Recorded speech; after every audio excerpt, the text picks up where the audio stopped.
চিন্ময় দাস গ্রেপ্তার প্রসঙ্গে যা বলল যুক্তরাষ্ট্র।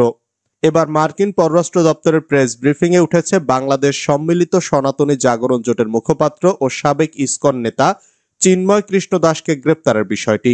দপ্তরটির উপমুখপাত্র বেদান্ত প্যাটেল বলেছেন, অপরাধে অভিযুক্তদেরও উপযুক্ত আইনি সুযোগ দিতে হবে, সেই সঙ্গে মৌলিক স্বাধীনতা ও মানবাধিকার বজায় রেখে আচরণ করা প্রয়োজন।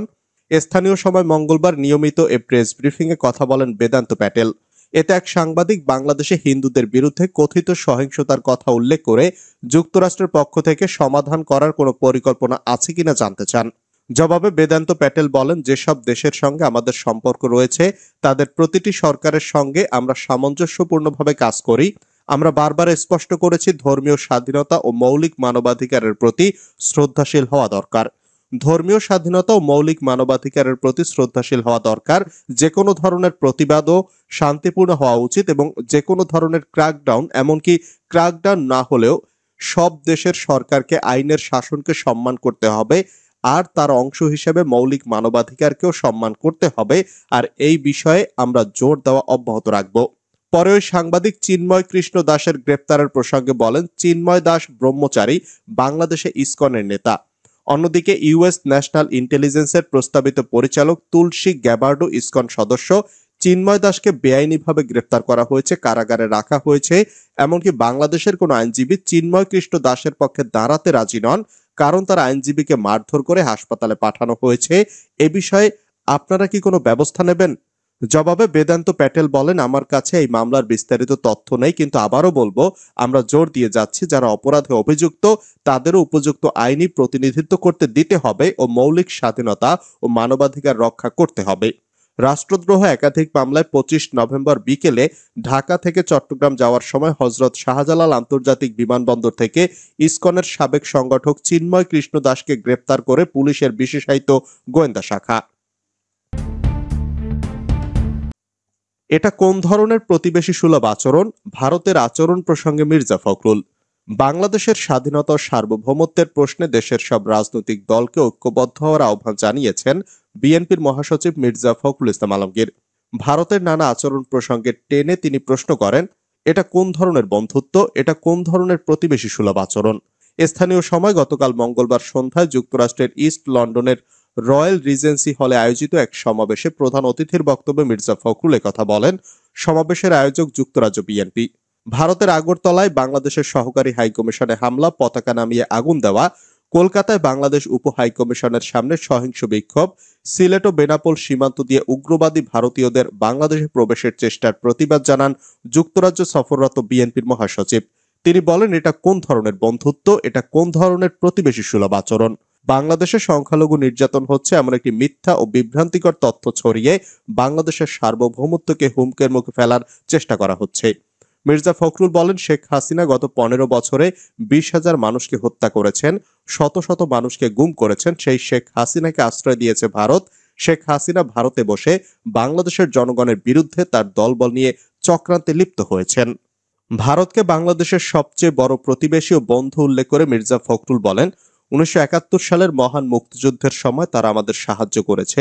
ভারতের কাছে আমরা অনুরোধ জানাতে চাই, আপনারা বড় দেশ, তাই বলে যে বাংলাদেশ যুদ্ধ করে জীবন দিয়ে স্বাধীন হয়েছে, যারা সংগ্রাম করে গণতন্ত্র আদায় করে নিয়েছে, যারা বুকের রক্ত দিয়ে তাদের অধিকার আদায় করেছে, তাদেরকে খাটো করে দেখে বাংলাদেশের বিরুদ্ধে দাঁড়াবেন না।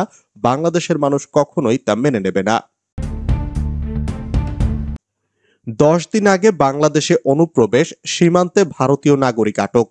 চাঁপাইনবাবগঞ্জের গোমস্তাপুর উপজেলার বাঙ্গাবাড়ি সীমান্তে নাজির উদ্দিন কার্তিক নামের এক ভারতীয় নাগরিককে আটক করেছে বর্ডার গার্ড বাংলাদেশ। মঙ্গলবার সকাল 9টার দিকে উপজেলার বাঙ্গাবাড়ি বিওপির সীমান্ত পিলার 204 এমপি থেকে প্রায় 1 কিলোমিটার বাংলাদেশের অভ্যন্তরে কেতাব বাজার থেকে তাকে আটক করা হয়। নাজির উদ্দিন কার্তিক ভারতের বিহার জেলার আবাদপুর থানার গোবিন্দপুর গ্রামের মৃত মসির উদ্দিনের ছেলে। তিনি 10 দিন আগে বাংলাদেশে প্রবেশ করেন। আগরতলায় বাংলাদেশের ভিসা ও কনসুলার সেবা বন্ধ।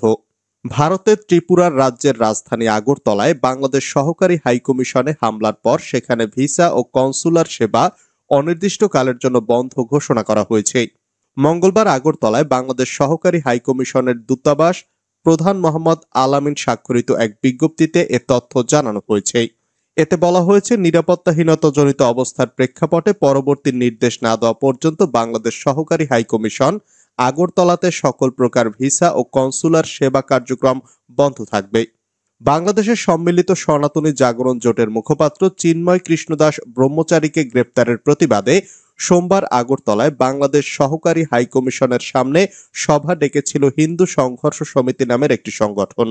সভা শেষে সংগঠনের 6 জনের একটি প্রতিনিধি দল কার্যালয়ের ভেতরে যায় স্মারকলিপি জমা দিতে। বিবিসি বাংলার খবরে বলা হয়, বাইরে থাকা কিছু হিন্দু যুবক সে সময় হঠাৎ বাংলাদেশ সহকারী হাইকমিশন কার্যালয়ের ভেতরে ঢুকে বাংলাদেশের জাতীয় পতাকা নামিয়ে ছিঁড়ে ফেলে। ঘটনাস্থল থেকে এমন কিছু ভিডিও চিত্র পাওয়া গেছে। পরে হাইকমিশন কার্যালয়ের কিছু সাইনবোর্ড ভাঙচুর করে ও আগুন লাগিয়ে দেয় তারা।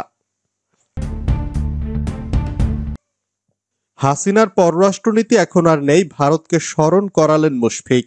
বাংলাদেশের পররাষ্ট্রনীতি এখন স্বচ্ছতা এবং সার্বভৌমত্বের উপর দাঁড়িয়েছে বলে মন্তব্য করেছেন পররাষ্ট্র মন্ত্রণালয়ের অ্যাম্বাসেডর অ্যাটলার্স মুশফিকুল ফজল আনসারী। তিনি বলেছেন, বর্তমান অন্তর্বর্তীকালীন সরকারের অবস্থান পারস্পরিক আস্থা এবং আত্মমর্যাদার। এই পররাষ্ট্রনীতিতে শেখ হাসিনা শাসন আমলের মতো কোনো দেশের তাবেদারি মেনে নেওয়া হবে না। গত 5ই আগস্ট তীব্র প্রাণঘাতী গণ আন্দোলনের মুখে পতন হয় আওয়ামী সরকারের। এরপর থেকে পররাষ্ট্র নীতিতে পরিবর্তনের আভাস দিয়েছে অন্তর্বর্তীকালীন সরকার। সাম্প্রতিক সময় দ্বিপাক্ষিক ইস্যুতে ভারতের বিরুদ্ধে কয়েকবার প্রতিবাদলিপি পাঠিয়েছে বাংলাদেশ। শুধু তাই নয়, আগরতলায় বাংলাদেশ হাইকমিশনে হামলার ঘটনায় দেশটির রাষ্ট্রদূতকে তলব করে ঢাকা, যা গত 15 বছরের ইতিহাসে বিরল ঘটনা। এত বছর ভারত যা করতে চেয়েছে একপাক্ষিকভাবে চাপিয়ে দিয়েছে। এখানকার জনগণের আপত্তি থাকা সত্ত্বেও এজন্য কখনো ঢাকার কাছে জবাবদিহি করতে হয়নি দিল্লিকে। বৈষম্য বিরোধী ছাত্র আন্দোলন থেকে শুরু করে গণ অভ্যুত্থানে শরিক প্রতিটি রাজনৈতিক দল এবং ছাত্র সংগঠনগুলো চায় ভারতের সঙ্গে সম্পর্ক হবে সম্মান এবং ন্যায্যতার ভিত্তিতে। গত কয়েকদিনে ভারতের বিরুদ্ধে যেভাবে জবাব দিয়েছে অন্তর্বর্তীকালীন সরকার, এমন মর্যাদাবান অবস্থান এর আগে কখনো দেখাতে পারেনি আওয়ামী শাসক গোষ্ঠী। মঙ্গলবার এক ফেসবুক পোস্টে মুশফিক লিখেন, বাংলাদেশের পররাষ্ট্রনীতি এখন স্বচ্ছতা, পারস্পরিক আস্থা ও সম্মানের নীতির উপর দাঁড়িয়ে আছে। এটি এমন একটি নীতি যা জোরালো এবং সরাসরি কথা বলে, অস্পষ্টতার জন্য কোনো জায়গা নেই। সার্বভৌমত্ব এবং আত্মনির্ভরশীলতার মূলে থাকা বাংলাদেশ সিদ্ধান্ত গ্রহণের তৃতীয় পক্ষের সাহায্য ছাড়াই নিজস্ব বৈদেশিক বিষয়গুলো পরিচালনা করার সাহস এবং ক্ষমতা উভয়ই রাখে।